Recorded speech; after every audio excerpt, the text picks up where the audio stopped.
आज भी बच्चे आपका लेक्चर नहीं है। ये बीटेक 6 सेमेस्टर का है। मैंने आपके साथ लिंक शेयर नहीं किया था। Okay ma'am ma'am. 6 सेमेस्टर के लिए आशु आपके लिए नहीं, आप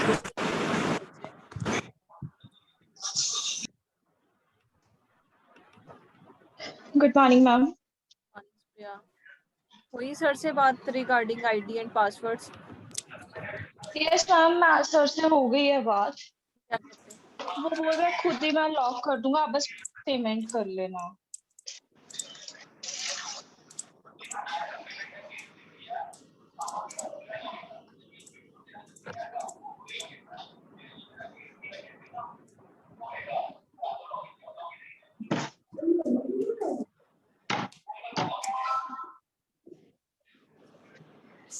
हम लोगों ने यूनिट 5 जो कंपाइलर का वो कर लिया था, राइट? लेकिन उसके हैंड रिटन नोट्स आए हैं जिसमें कुछ अपडेटेड टॉपिक्स है जो हमारे रह गए थे, उनको आज डिस्कस करते हैं। ठीक है। सो कोड ऑप्टिमाइजेशन था मेरे पास यूनिट 5 का। सो कोड ऑप्टिमाइजेशन ये कर लिया था कि हम लोगों ने अपने कोड को ऑप्टिमाइज करना है सो दैट कि हमारा लेस टाइम और लेस स्पेस जो है वो कंज्यूम हो, राइट? सीपीयू की मेमोरी और उसका जो टाइम है वो लेस लगे और हमारा जो प्रोग्राम है वो स्पीड से रन करे, राइट? तो इसमें हमारे जो रिपीटिंग एलिमेंट्स थे हम लोग क्या करते थे, उनको रिमूव कर देते थे। तो it is two type of, एक मशीन इंडिपेंडेंट था ऑप्टिमाइजेशन और मशीन डिपेंडेंट ऑप्टिमाइजेशन थी, राइट? सो दो तरह के क्राइटेरिया थे कि पहला criteria for code improving transformation. क्या क्या क्राइटेरिया है? A transformation must prepare a meaning of program, transformation must speed up the program and a transformation must be worth the effort. Efforts कम लगे, टाइम जल्दी हो और उसकी मेमोरी स्पेस कम occupy करें। तो दो तरह के थे हमारे पास, machine independent optimisation and machine dependent optimisation. What is machine independent optimisation? In this optimization, the compiler takes in a intermediate code and transform a part of code that does not involve any CPU register.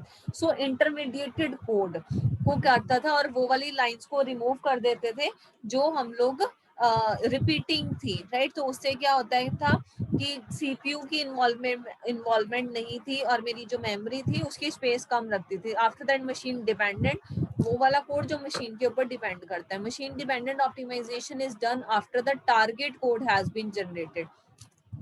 Target code कौन सा था? जो compiler ने use करना था। जब हम लोग लिखते हैं तो हम हाई लेवल लैंग्वेज पे लिखते हैं, आफ्टर दैट जो कंपाइलर है उसको एक टारगेट कोड में क्या करते हैं, कन्वर्ट करते हैं जिसको कंपाइलर अंडरस्टैंड करता है। तो वो क्या है? मशीन डिपेंडेंट, जो जिसके ऊपर मशीन डिपेंड करती है, जिससे मशीन ने हमें आउटपुट देनी है। तो हमारे पास एक फ्रंट एंड है। फ्रंट एंड क्या करता है? कोड को ऑप्टिमाइज करता है। अब कोड किस तरीके से ऑप्टिमाइज होता है? कोड ऑप्टिमाइज करने के बाद हमारा कोड जो है जनरेट होता है जो कंपाइलर ने रन करना। तो कोड किस तरीके से ऑप्टिमाइज होता है? पहले कंट्रोल फ्लो एनालिसिस की, किस तरह से कंट्रोल फ्लो हो रहा है, डेटा किस तरह से फ्लो हो रहा है और उसको हम किस तरीके से ट्रांसफॉर्म कर सकते हैं, राइट? तो यहाँ पे हम लोगों ने बेसिक ब्लॉक किया था, राइट? ये वाला फिगर हम लोगों ने ऑलरेडी कर ली थी कि w is equal to 0, x is equal to x plus y, y is equal to 0। यहाँ पे इफ की स्टेटमेंट है, यहाँ पे ये जो करली ब्रेसेस है, करली ब्रेसेस में जो चीज आ रही है वो एक ब्लॉक बन गया, ये करली ब्रेसेस की चीज है, ये एक अलग ब्लॉक बन गई। तो करली ब्रेस का पहले वाला एक ब्लॉक आ गया, एक ब्लॉक इस करली ब्रेस में आ गया, एक ब्लॉक ये वाला करली ब्रेस आ गया और एक ब्लॉक ये आ गया, राइट? तो इससे मेरे पास इनको हमने ब्लॉक कर दिया। तो इस तरीके से कंट्रोल जो है फ्लो हो रहा है। तो यही चीज उसने क्या किया, कंट्रोल फ्लो देखा है, डेटा किस तरीके से फ्लो हो रहा है, देन हम लोग उसको किस तरीके से ट्रांसफॉर्म कर सकते हैं। ट्रांसफॉर्म करने के लिए हमारे पास बेसिक बिल्डिंग ब्लॉक्स है। बेसिक बिल्डिंग ब्लॉक किस तरीके से रन करें? इफ देन एल्स स्टेटमेंट है, स्विच केस स्टेटमेंट है, लूप स्टेटमेंट है, फॉर लूप स्टेटमेंट है। इन सारी चीजों को हम लोग क्या करते हैं, बिल्डिंग ब्लॉक्स में कन्वर्ट करते हैं। जैसे कि एक पूरा कोड था, देन हम लोगों ने क्या किया, उसको बिल्डिंग ब्लॉक में क्या कर दिया, कन्वर्ट कर दिया। अब control flow digraph, control flow, अब ये मैंने 4 ब्लॉक्स बनाए थे। Block 1 B2, B3, B4। सो जब हम एंट्री करते हैं तो एंट्री ऑब्वियस हम स्टार्टिंग में B1 पे करेंगे। सो B1 पे एंट्री करके हम लोग ब्लॉक 2 पे भी शिफ्ट कर सकते हैं, ब्लॉक 3 पे भी शिफ्ट कर सकते हैं, राइट। तो वो दोनों किसकी स्टेटमेंट है? इफ के अंदर की स्टेटमेंट है। ये दोनों स्टेटमेंट किसकी है? इफ के अंदर की स्टेटमेंट है।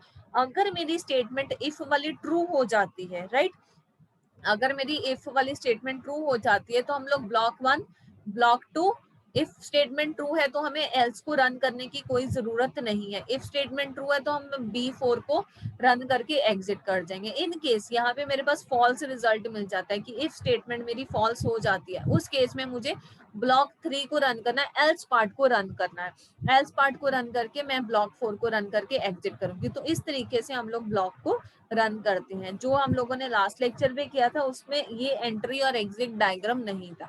अगर हमारे पास इफ एल्स स्टेटमेंट आती है, इफ एल्स इफ और एल्स स्टेटमेंट आती है तो यहाँ पे एक ब्लॉक 4 और आ जाएगा। अगर इफ फॉल्स हो जाती है तो हम एल्स इफ पे जाएंगे, अगर एल्स इफ फॉल्स हो जाती है तो हम एल्स स्टेटमेंट पे जाके ब्लॉक 5 को रन करेंगे।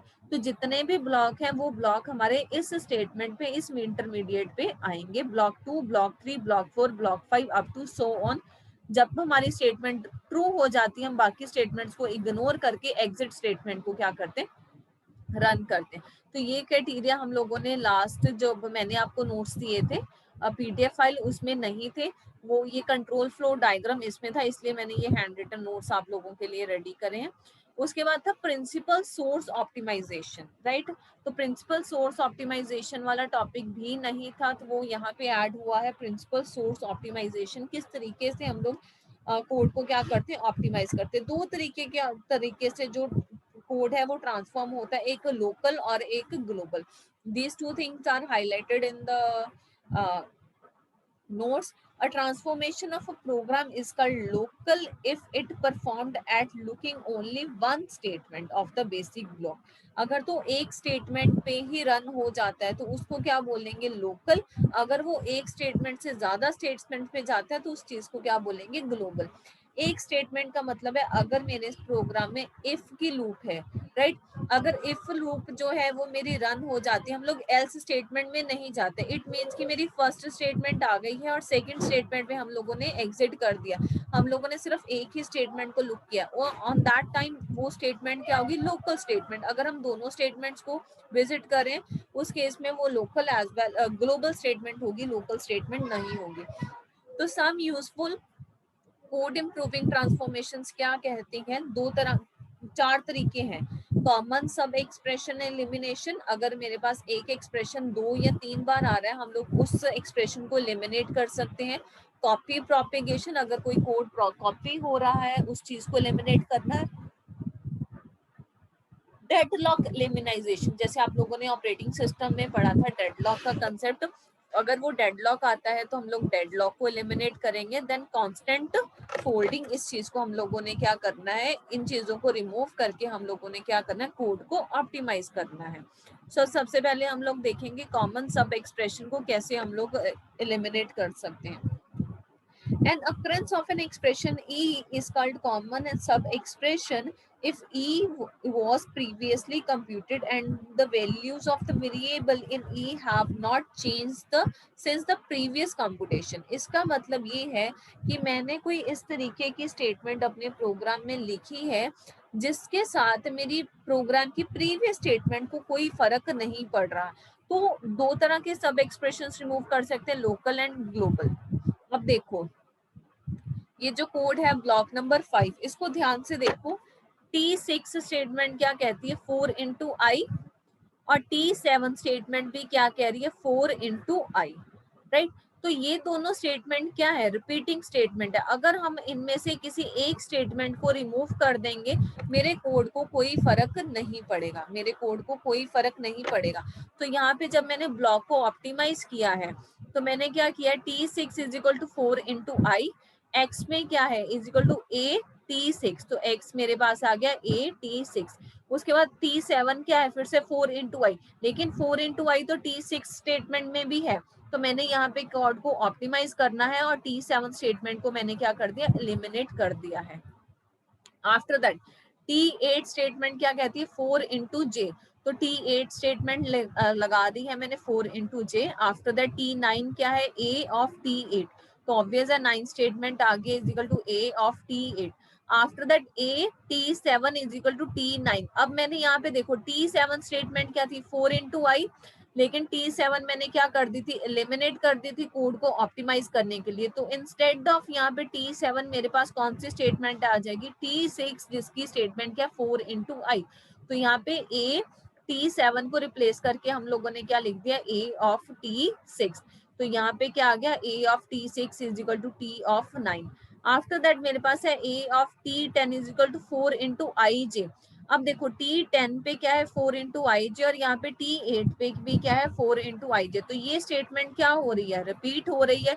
तो ऑब्वियस है कि 4 इंटू आई जे नाम का एक्सप्रेशन मेरे पास ऑलरेडी T8 पे है, तो हम लोग इस T10 को क्या कर सकते हैं, इग्नोर कर सकते हैं। तो ये स्टेटमेंट मैंने यहाँ पे क्या कर दी, इग्नोर कर दिए T10। After that A of 10 is equal to x। अब A ऑफ 10 में T10, A of T10 is equal to x। T10 में कौन सी स्टेटमेंट है, 4 into i, 4 into J.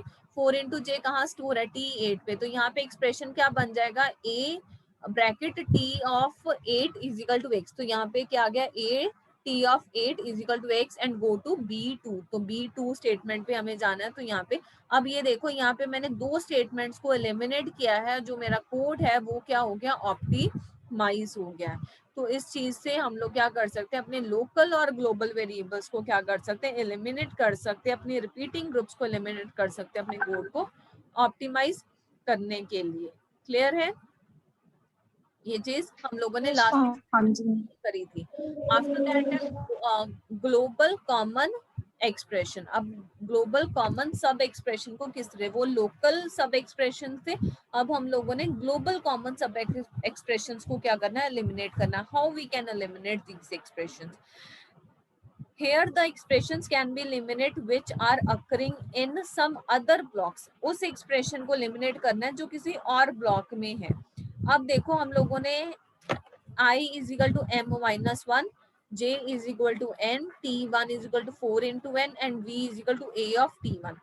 I is equal to I plus 1, t2 is equal to 4 into I, t3 is equal to a of t2, and I if t3 less than equals to v go to b2। अब ये देखो यहाँ पे भी same expression है, j is equal to j minus 1, t4 is equal to 4 into j, ts is equal to a of t4, and if t5 is equal to v less than go to b2।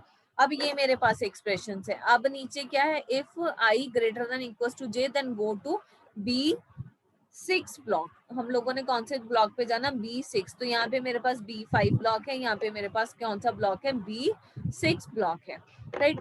तो ये block वही block है जो हम लोगों ने अभी B5 और B6, जो B5 ब्लॉक ऑप्टिमाइज किया है ऊपर, वही ऑप्टिमाइज ब्लॉक कहाँ पे हम लोगों ने यूज कर लिया, यहाँ पे ब्लॉक को यूज कर लिया। अब यहाँ पे देखना है कि मेरे पास कोई ऑप्टिमाइजेशन हो पाती है। ये मेरा पूरा क्या है, पूरे ब्लॉक्स हैं, ब्लॉक 1 2 3 4 5 एंड 6। अब इस ब्लॉक पे हम लोग किस तरीके से ऑप्टिमाइजेशन कर सकते हैं, तो let us check. First I is equal to m minus 1 repeat नहीं हो रही है, j is equal to n नहीं रिपीट है, t1 is equal to 4 into n, and v is equal to a of t1। तो यहाँ पे फिलहाल तो कोई स्टेटमेंट रिपीटिंग पे नहीं है, तो ये स्टेटमेंट एज इट इज ही आ गई है। So second I is equal to I plus 1 same statement है, t2 is equal to 4 into I statement same, कोई रिपीट में नहीं है, t3 is equal to a of t2, and if t3 less then we go to T2। तो ये statement फिलहाल के लिए यहाँ पे हम लोग कुछ भी एलिमिनेट नहीं कर सकते हैं। तो यहाँ पे देखिए कोई स्टेटमेंट रिपीट हो रही है, j is equal to j minus 1 4 into j, t of 5 is equal to a of t of 4, and if 5 greater than, तो यहाँ पे भी मेरी कोई स्टेटमेंट जो है वो रिपीट नहीं है। If j is equal to greater than, if I greater than equal to j go to B6, तो यहाँ पे मेरी स्टेटमेंट कुछ नहीं है। अब यहाँ पे मेरा ऑप्टिमाइज क्या हुआ है, ब्लॉक 5 एंड ब्लॉक 6 को ऑप्टिमाइज किया। अब ब्लॉक 5 क्या कह रहा था, T6 4 इंटू आई, तो T6 4 इंटू 5 किसके इक्वल है, T2 के इक्वल है। ये देखो यहाँ पे मेरे पास ये एक्सप्रेशन मिल रहा है। तो यहाँ पे x को मैंने T2 के इक्वल जो है उसको कर दिया है। Then x i is equal to t of T6। तो इस कोड को हम लोगों ने इन ऊपर जो दिए एक्सप्रेशंस है इनकी हेल्प के साथ हम लोगों ने ब्लॉक 5 और ब्लॉक 6 को क्या करना है, ऑप्टिमाइज करना है। क्यों? क्योंकि इनकी हेल्प हमें इन ब्लॉक्सेस में लेनी है। 4 इंटू आई हमें यहाँ एक्सप्रेशन मिल रहा है 4 into I. A of T6, T3 कहाँ पे है, T3 is equal to a of T2। So यहाँ पे हम लोगों ने उनकी वैल्यूज को क्या करना है, चेंज करना है। यहाँ पे 4 इंटू आई फिर से रिपीट हो रहा है, 4 इंटू जे, 4 इंटू जे T4 एक्सप्रेशन में मिल रहा है, तो यहाँ पे ए ऑफ T4 आ गया। इस तरीके से हम लोगों ने ग्लोबल एक्सप्रेशन मतलब कि बाकी ब्लॉक्स की हेल्प के साथ अपने जो नीचे दिए ब्लॉक्स हैं उनको क्या करना है, ऑप्टिमाइज करना है। सो ये लोकल ऑप्टिमाइजेशन थी, ये ग्लोबल ऑप्टिमाइजेशन है। लोकल में with in the same block हम लोगों ने कोड को ऑप्टिमाइज करना है, और एक्सटर्नल ग्लोबल ऑप्टिमाइजेशन में बाकियों की ब्लॉक्स की हेल्प लेकर अपने कोड को क्या करना है, ऑप्टिमाइज करना है। After that I have a copy propagation. किस तरीके से हम कॉपी प्रोपेगेशन करते हैं? Copy propagation is the process of replacing the occurrence of target of direct assignment with their value. Target of direct assignment. अब देखो a is equal to d plus e, b is equal to d plus e. ये क्या है, expression same है। तो target of occurrence of direct assignment with their value, तो इन दोनों की वैल्यू को टारगेट करके हमने नया एक्सप्रेशन बना लिया, that is c is equal to d plus e। सिर्फ ये वेरिएबल जो है उनको चेंज किया है। A direct assignment is an instrument of the form of x is equal to y which simply assign the value of y to x। तो हम लोग y की वैल्यू को x को असाइन कर सकते हैं या x की वैल्यू y को असाइन कर सकते हैं। t is equal to d plus c, t is equal to d plus c, a is equal to t, b is equal to t। तो a में देखो यहाँ पे t d plus c, d plus c, तो अगर a t के equal है तो b भी t के इक्वल होगा। अगर a is equal to t है, b is equal to t है, तो अगर हम लोग c is equal to t भी लिख सकते हैं, क्योंकि यहाँ पे c के पास भी मेरे पास क्या है, सेम ही एक्सप्रेशन है। तो इसको बोलते हैं कॉपी प्रोपेगेशन की। एक एक्सप्रेशन को दूसरे सब एक्सप्रेशन में क्या कर देना है, कॉपी कर देना है, राइट। सेम एक्सप्रेशन को कॉपी कर देना बाकी एक्सप्रेशंस के साथ।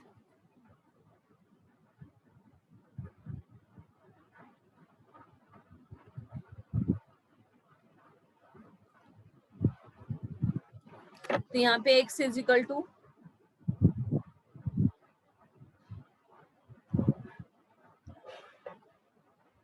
आशु बच्चे आपकी क्लास मेरे साथ नहीं है, आपने गुरप्रीत मैम का लेक्चर ज्वाइन करना है। आशु बच्चे आपने गुरप्रीत मैम का लेक्चर ज्वाइन करना है, मेरा नहीं। She is on a waiting room.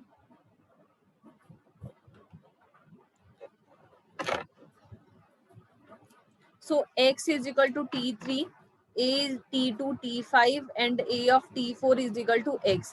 अगर हम लोग यहाँ पे x ना लिख के हुए T3 दे देंगे तो भी मेरा जो काम है वो चल जाएगा। और यहाँ पे मैंने x की जगह कौन सा एक्सप्रेशन दे दिया, T3 एक्सप्रेशन दे दिया। यहाँ तो यहाँ पे T3 लिख लो या x देख लो। यहाँ पे क्या कर लिया हमने, प्रोपेगेशन को कॉपी किया है, x की वैल्यू को एलिमिनेट करके सिंपल T3 एक्सप्रेशन लिख दिया, अपने कोड को क्या किया है, ऑप्टिमाइज किया है। तो इस तरीके से जो आपके पास एक्सप्रेशंस रिपीट होते हैं उनको क्या कर देना, हमें रिमूव कर देना है, और अपने एक्सप्रेशंस को क्या करना है, अपने कोड को क्या करना, ऑप्टिमाइज करना है। The third technique is deadlock elimination. किस तरीके से हम लोगों ने डेडलॉक को एलिमिनेट करना है। डेडलॉक क्या होता है कि एक किसी एक्सप्रेशन ने वैल्यू को होल्ड करके रखा है और वो वैल्यू को रिलीज नहीं कर रहा क्योंकि दूसरा कोई वेरिएबल उसको यूज ना कर ले। तो हम लोग ऑपरेटिंग सिस्टम में भी डेडलॉक पढ़ते हैं कि किसी एक जो प्रोसेसर है उसने किसी रिसोर्स को क्या किया है, रिसोर्स को अपने पास रखा हुआ है, राइट, होल्ड करके रखा है, और दूसरा एक अदर सीपीयू है उसको वही रिसोर्स चाहिए अपने एक्सप्रेशंस को रन कर लेके। तो ना तो प्रीवियस, और वो दूसरा जो रिसोर्स है प्रोसेसर 2 है उसने माउस को होल्ड करके रखा हुआ है, माउस नाम के रिसोर्स को, उसको कीबोर्ड चाहिए, उसको माउस चाहिए, ना वो रिलीज कर रहा है ना वो अपना रिसोर्स को रिलीज कर रहा है, तो उसमें क्या आ गया कि डेडलॉक आ गई है। तो ना CPU 1 वर्क कर रहा है ना CPU 2 वर्क कर रहा है in the case of multiprocessor, तो that is condition is known as deadlock. तो कंपाइलर में भी डेडलॉक आ सकता है, उस डेडलॉक को हम लोगों ने क्या करना है, एलिमिनेट करना है अपने कोड को रन करने के लिए। A variable is live at a point in a program if its value can be used subsequently. उसकी जो वैल्यू है, जो वेरिएबल है, उसकी वैल्यू कोई और यूज कर रहा है, otherwise it is dead at that particular point. अब यहाँ पे क्या है, एक एक्सप्रेशन है a is equal to 1, b is equal to 10। If a is greater than b, तो यहाँ पे मेरे पास कोई कंडीशंस होगी और वो कंडीशंस डेडलॉक की होंगी, ठीक है। तो यहाँ पे उसने एक्सप्रेशन बनाया है, ना तो ये स्टेटमेंट रन हो रही है ना ये स्टेटमेंट रन हो रही है, तो दोनों नहीं रन होगी, तो कोई डेडलॉक की कंडीशन आ गई। अब इसका एग्जांपल यहाँ पे है, अब यहाँ पे देखो x is equal to T3, x is equal to T3, अब a is equal to T2 is equal to T5, a is equal to T of 4 is equal to T3। अब T3 एक्सप्रेशन किसने handle किया है, x ने handle किया। अब हो सकता है कि x इसको रिलीज ना करे, तो यहाँ पे मेरे पास क्या है, इसने T3 को यूज करना है, तो माइट भी x ने T3 को होल्ड करके रखा हो, तो वो x को रिलीज नहीं कर रहा, A4 ने T3 को यूज करना है, A4 ने T3 को यूज करना है, लेकिन जो x है वो T3 की वैल्यू को क्या कर रहा है, पास नहीं कर रहा। तो यहाँ पे क्या होगा, add of T4 expression run ही नहीं होगा। क्यों? क्योंकि x जो है वो T3 की वैल्यू को पास नहीं करा। तो इसमें हम लोग डेडलॉक को किस तरीके से एलिमिनेट करते हैं, हम x की वैल्यू को ही हटा देते हैं और डायरेक्टली जो वैल्यू है वो a is equal to T4 को क्या कर देते हैं, असाइन कर देते हैं। उस केस में मेरे पास जो डेडलॉक है एलिमिनेट हो जाता है। अगर हम x वेरिएबल ही हटा देते हैं और डायरेक्टली जो वैल्यू है वो t ऑफ 4 को असाइन कर दो, a t ऑफ 4 को असाइन कर दो, तो हमारे पास डेडलॉक की कंडीशन खत्म हो जाती। क्यों? क्योंकि हमने x वेरिएबल को ही डिलीट कर दिया अपने कोड में से।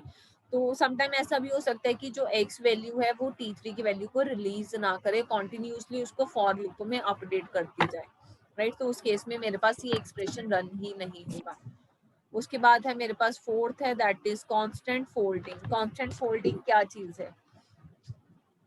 Constant folding is the process of recognizing and evaluating the constant expression at the compile time. जो expression जो कभी change नहीं होते, वो value जो है वो same ही रहती है, उनको क्या बोलते हैं, constant expressions, rather than computing at the run time. उसको run time में compute नहीं करना है। अब यहाँ पे देखो, यहाँ पे expression थोड़ा सा गलत है, यहाँ पे एक्सप्रेशन थोड़ा सा गलत है। x is equal to 1, y is equal to 2, ठीक है। तो t is equal to x plus y, according to x plus y यहाँ पे 3 वैल्यू आनी चाहिए थी, यहाँ पे y की वैल्यू भी क्या है, 1 है, y की वैल्यू भी क्या है, 1 है। यहाँ पे 2 गलती से लिखा गया है, यहाँ पे y की वैल्यू भी 1 है। तो कांस्टेंट फोल्डिंग में यहाँ पे हमें x प्लस वाई की जगह सिंपल ही उसका एक्सप्रेशन दे दिया है। हम लोगों ने क्या किया है, उस वैल्यू एक्सप्रेशन को पहले ही कंप्यूट कर लिया, x is equal to 1, y is equal 1, तो t की वैल्यू क्या आ जाएगी, 2। If t is equal to 2, तो यहाँ पे मेरे पास t की वैल्यू कितनी थी, 2 इज इक्वल टू 2 है, तो देन हम कोई भी एक्सप्रेशन को रन कर सकते हैं, या तो देन के रन कर लो या एल्स के एक्सप्रेशन को रन कर लो। तो यहाँ पे हमें एक्सप्रेशन नहीं देना है, हमने डायरेक्टली उसकी वैल्यू को कंप्यूट करके दे देना है, राइट। कंपाइल टाइम पे हमें टाइम ना लगे, इसलिए हम डायरेक्टली वैल्यू को क्या कर देते, कंप्यूट कर देते हैं यहाँ पे। तो यहाँ पे चेंज कर लेना, यहाँ पे y की वैल्यू या तो 1 कर लेना, यहाँ पे नहीं तो t की वैल्यू को क्या कर लेना, 3 कर लेना, राइट। कॉप्ट ऑप्टिमाइजेशन हम लोगों ने कर लिया था, पीप होल ऑप्टिमाइजेशन भी हम लोगों ने कर ली थी एक्सप्रेशन, ठीक है। पीप ऑप्टिमाइजेशन के ये मूव आर नॉट, ये रजिस्टर्स ऑलरेडी मैंने आपको करवा दिए थे, ठीक है। आई गेस आपका फ्लो कंट्रोल ऑप्टिमाइजेशन कर लिया था।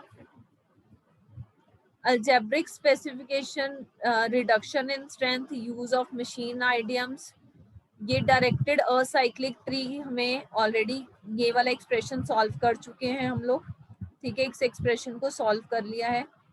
कॉर्ड ऑप्टिमाइजेशन का बेसिक ब्लॉक भी हमने सॉल्व कर लिया था। सिर्फ आपका अलजेब्रिक आइडेंटिफिकेशन नहीं करी थी, यूज ऑफ अलजेब्रिक आइडेंटिफाई नहीं किया था, ग्लोबल फ्लो कंट्रोल भी सॉल्व कर चुके थे हम लोग, ठीक है। तो इसमें से हम लोगों ने ऑलमोस्ट सारा कर लिया। इसकी ये एग्जांपल जो है डेटा फ्लो इक्वेशंस हमारी रहती हैं सिर्फ ये वाला टॉपिक, ठीक है। तो ये वाला टॉपिक हम कल के लेक्चर में सॉल्व करेंगे कि किस तरीके से ये जो इंटरेटिव डेटा फ्लो एल्गोरिदम है किस तरीके से रन होगी, राइट।